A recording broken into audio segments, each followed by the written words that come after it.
इतना बड़ा पुल, आप यमुना नदी की दूरी देखिए यहाँ से कितने की, जो इतना बड़ा पुल यहाँ पे था ना, उस पुल का एक भी कतरा किसी को नहीं पाया जब यहाँ से पानी सूख गया था। इसकी गहराई देखिए, लगभग 150 से 250 फुट ऊंचाई पे है ये। और इतना बड़ा पुल आपने शायद ही कभी देखा होगा, क्योंकि अंग्रेजों ने इतनी मजबूती से इस पुल को बनाया कि इसको कोई हिला नहीं सकता था। लेकिन जब पानी आया तो ये पुल का जो यहाँ पे सारा लोहा लगा हुआ था ना, उनमें से यहाँ पर कुछ भी नहीं बचा। आज हम आपको लेकर आए हैं हथनी कुंड के गांव ताजेवाला में, और आज यहां पर आकर हमें एक ऐसी बात पता चली जिसकी जानकारी हमने गांव वालों से भी इकट्ठा की। और गांव वालों ने एक ऐसे पुल के बारे में बताया कि कहा तो जाता है कि अंग्रेज़ भारत को लूट कर खा गए थे, लेकिन उन अंग्रेज़ों ने ऐसी बहुत बड़ी बड़ी चीज़ें यहाँ पर बनाई थी जिनका नाम सुनकर आप भी चौंक जाएंगे। क्योंकि हम आपको आज ताजेवाला के लांडे पुल पर लेकर आए हैं, और लांडा पुल यमुना नदी के ऊपर लगता है, जो कि उत्तर प्रदेश की सीमा को हरियाणा से जोड़ता है। यहाँ पर कुछ भाई घूमने के लिए भी आए हैं, इनसे भी हम थोड़ी सी जानकारी इकट्ठा करना चाहेंगे। क्योंकि मैं आपको पहले ही यहाँ की फुटेज दिखा देता हूँ। आप इसकी गहराई देखिए, लगभग 150 से 250 फुट ऊंचाई पे है ये। और इतना बड़ा पुल आपने शायद ही कभी देखा होगा, क्योंकि यहाँ पर कहा जाता है बहुत बड़े बड़े लोहे के गेट हुआ करते थे। लेकिन किसी ने सही कहा है कि पानी के आगे कुछ नहीं टिकता। अंग्रेज़ों ने इतनी मजबूती से इस पुल को बनाया कि इसको कोई हिला नहीं सकता था। लेकिन जब पानी आया तो ये पुल का जो यहाँ पे सारा लोहा लगा हुआ था ना, उनमें से यहाँ पर कुछ भी नहीं बचा। और साथ में ये भी सुनाई दिया कि इधर एक बहुत बड़ा बाग हुआ करता था, वो भी सारा का सारा पानी के नीचे दफन हो गया। किसी को उसकी आज तक कोई भी यहाँ से कुछ भी नहीं मिला कि जो लोहा यहाँ पे लगा हुआ था वो कहाँ गया। और जो इतना बड़ा पुल, आप यमुना नदी की दूरी देखिए यहाँ से कितने की, जो इतना बड़ा पुल यहाँ पे था ना, उस पुल का एक भी कतरा किसी को नहीं पाया जब यहाँ से पानी सूख गया था। ये भाई घूमने के लिए आए हैं। भाई साहब नमस्कार। नमस्कार सर जी, इस पुल के बारे में थोड़ा सा बताइए। जैसे आप लोग यहाँ पे घूमने आते हैं, क्योंकि एक पर्यटक स्थल भी आए, इस पुल का क्या इतिहास है और कब ये बना था, क्या हुआ था इसके साथ, ही पुल ही खत्म हो गया सारा? काफ़ी पुरानी बात है सर जी, कैमरे पे देख के बोलो जी। काफ़ी पुरानी बात है सर। यहाँ पे बाग होया करता था बहुत बड़ा जी।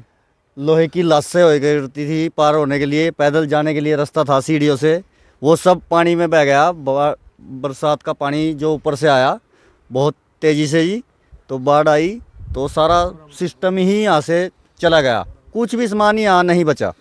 जैसे किसी ने बताया कि यहाँ पर बहुत बड़े बड़े लोहे के गेट हुआ करते थे, लाशें हुआ करती थी कि जिनको कोई हिला भी नहीं सकता। वो सारा क्या बाद में किसी को उसके बारे में पता चला कि वो पानी के नीचे कहाँ दफन हुआ, क्या उसके साथ हुआ? उसका कुछ नहीं पता चला सर, कहाँ गया। तो ये तो बहुत बड़ी जमुना है, इसमें कुछ नहीं पता लगा अभी कहाँ वो दफन हुआ कहाँ नहीं। बाग होया करता था, बहुत तगड़ा बाग था यहाँ पर जी। पैड़िया थी जी नीचे उतरने के लिए, पैदल जो क्रॉसिंग थी यूपी की। अगर इसकी दूरी की बात करें, कितना लंबा पुल था ये पुल कम से कम आधा किलोमीटर के आसपास था जी। उसके बाद बाग था बहुत बड़ा, यहाँ बाग से नीचे उतरने के लिए सीढ़ियाँ थी। तो सारा ही मतलब पानी का सैलाब जब आया सारा ही दफन हो गया। तो सारा ही दफन हो गया। तो जैसे इस भाई ने भी बताया कि यहाँ पे बहुत बड़े बड़े गेट हुआ करते थे, लोहे की लाशें हुआ करती थी, और एक बहुत बड़ा बाग भी था जो यूपी की सीमा लगती है ना, उसके पास एक बहुत बड़ा बाग था, और वो सारा का सारा बाग भी पानी के नीचे दफन हो गया। पुल की गहराई आप देखिए कितनी है कि आपने कभी सोचा भी नहीं होगा कि इतना बड़ा पुल भी क्या कभी कोई बना सकता है। लेकिन जो कहा है ना किसी ने कि अंग्रेज़ों की सोच इतनी बड़ी थी कि वो जो इस चीज़ को बनाते थे, चाहे उसको सालों लग जाए, मगर ऐसी बना देते थे कि कोई भी हस्ती या कोई भी कहें कि सुनामी भी उसको नहीं हिला सकती। लेकिन जब किसी ने सैलाब ये देखा, क्योंकि हम तो उस समय शायद पैदा भी नहीं हुए थे जब वो सैलाब आया, और ये सारा ही पुल दफन हो गया पानी के नीचे। तो आपको भी शायद इसके बारे में पता होगा, क्योंकि काफ़ी लोगों ने इसके बारे में सुना भी है कि ताजेवाड़ा के अंदर एक ऐसा लांडा पुल हुआ करता था जिसके बारे में काफ़ी बुजुर्ग सीनियर सिटीजन जो लोग हैं वो जानते हैं कि लांडा पुल एक हस्ती थी और अपने आप में एक मिसाल थी, क्योंकि अंग्रेज़ों ने इसको बनाया था। पर जब सैलाब आया वो सारा का सारा ही यहाँ से नीचे दफन हो गया। कहा जाता है कि ये पुल यहाँ से जाके वो सामने आप देख रहे हो वहाँ पे एक बीम खड़ा हुआ है, उस बीम से क्रॉस करके आगे यूपी में ये पुल जाता था। शायद आपको वीडियो में क्लियर तो नहीं दिखाई दे रहा होगा, लेकिन मैं आपको दिखाने का प्रयास कर रहा हूँ कि ये वो यमुना नदी है जिसके अंदर जब पानी आता है तो पूरा ही दिल्ली डूब जाता है।